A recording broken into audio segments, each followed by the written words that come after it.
A woman sits in a back street of Paris, knitting. Her hands never stop moving, stitch after stitch. But this is not a scarf or a sweater taking shape. Every stitch encodes a name, the name of someone who is going to die.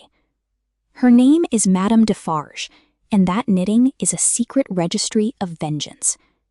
Meanwhile, across the water in London, a brilliant young lawyer despises his own life, convinced he has wasted every talent he was given.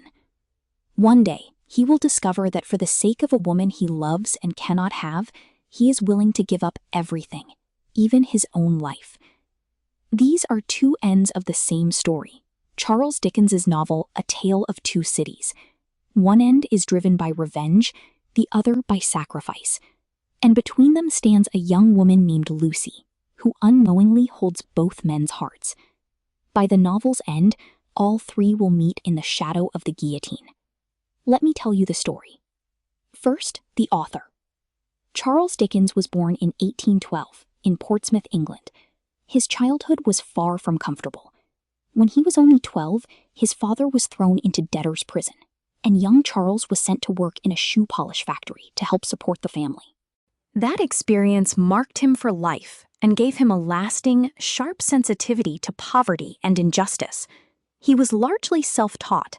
He worked first as a journalist, then turned to fiction, and within a few years became the most widely read novelist in England, publishing his stories in monthly and weekly installments that reached an enormous public.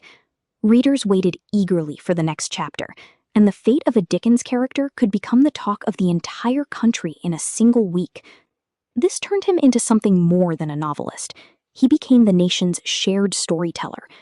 By the time he wrote A Tale of Two Cities, he was already famous for novels like Oliver Twist and David Copperfield. But here he was attempting something different, the bloodiest chapter in the history of a neighboring country.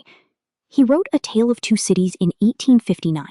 It began appearing in the very first issue of his own new weekly magazine, All the Year Round, so this novel launched a new publishing venture at the same time. While writing it, Dickens repeatedly read Thomas Carlyle's Great History of the French Revolution, determined to make the revolution not just a backdrop, but the pulse of the story itself. Most of his earlier novels had been rooted in the daily life of London, its courtrooms, its workhouses, its orphans. A Tale of Two Cities was his second serious attempt at historical fiction, and it bound together two capitals, London and Paris, inside a single story. He divided the novel into 3 books, titled Recalled to Life, The Golden Thread, and The Track of a Storm, titles that announce from the very start that this would be both a story of rebirth and a story of catastrophe. The novel unfolds before and during the French Revolution, moving between London and Paris.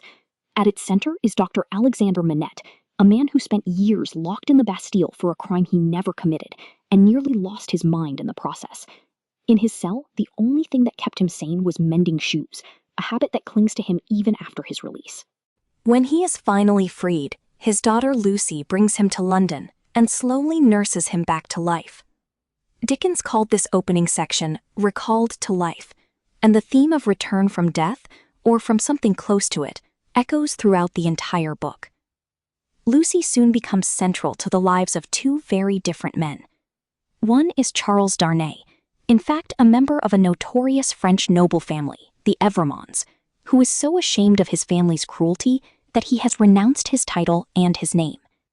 The other is Sidney Carton, a gifted but dissolute English lawyer who has given up on himself entirely. Both men fall in love with Lucy, and strangely, the 2 men look remarkably alike. When Carton realizes that Lucy has chosen Darnay, he steps aside, but not before making her a quiet promise that he would do anything if the day ever came for her and for those she loves. In fact, the 2 men had already crossed paths once before, in a London courtroom where Darnay stood trial for espionage. Carton's uncanny resemblance to him created enough doubt to help secure his acquittal, a small detail Dickens leaves behind like a seed that will bloom, much darker, by the novel's end. Meanwhile, in Paris, tensions are rising. A people ground down by generations of aristocratic abuse is quietly gathering its fury. Madame Defarge runs a wine shop with her husband, but that is not her true occupation. Into her knitting, she secretly encodes the names of those who will one day answer for their crimes. Her rage has its roots in a terrible wrong done to her own family years earlier by the Evremond family, a dark history the novel reveals only gradually. When the revolution finally erupts, Darnay's noble blood puts him in immediate danger. He returns to France to help a friend in peril and finds himself standing before the Revolutionary Tribunal, in the shadow of the guillotine. Condemned, not for anything he has done, but for the sins of his ancestors.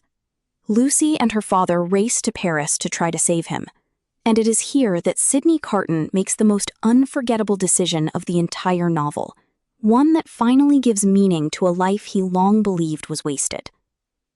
I will not tell you what that decision costs him, but the closing pages Dickens wrote have become one of the most quoted endings in English literature. What keeps A Tale of Two Cities alive today is not simply that it dramatizes a historical period. The novel asks how injustice gets passed down through generations, and how anger, however justified, can also become destructive. Madame Defarge's story shows that the wronged can themselves become tyrants, which keeps the book from ever being a simple tale of good against evil. Sidney Carton's story, meanwhile, insists that even a life we consider wasted can still find its greatest purpose. Whenever revolutions or uprisings or struggles for justice unfold anywhere in the world today, this novel is still invoked, because it understands, with both sympathy and dread, exactly where the fury of an oppressed people can lead. The book also entered literary history through its opening line alone.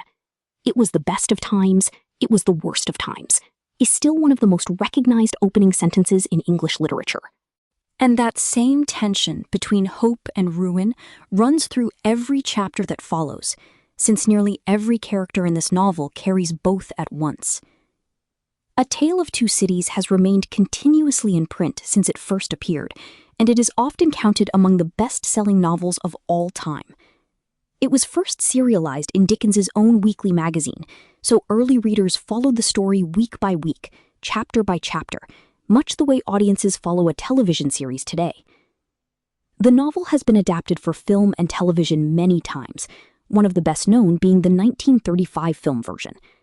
Sidney Carton's final scene became so famous in the English-speaking world that it is still referenced in everyday language. Dickens is known to have relied heavily on Carlyle's history while researching the Revolution. Madame Defarge's knitting itself became a lasting symbol, a visual image of vengeance prepared in silence, and it is still cited in literature classes today. The novel is also recognized as one of Dickens's works with the least dialogue and the most concentrated atmosphere, and Dickens himself is known to have held this book in special regard among his own novels.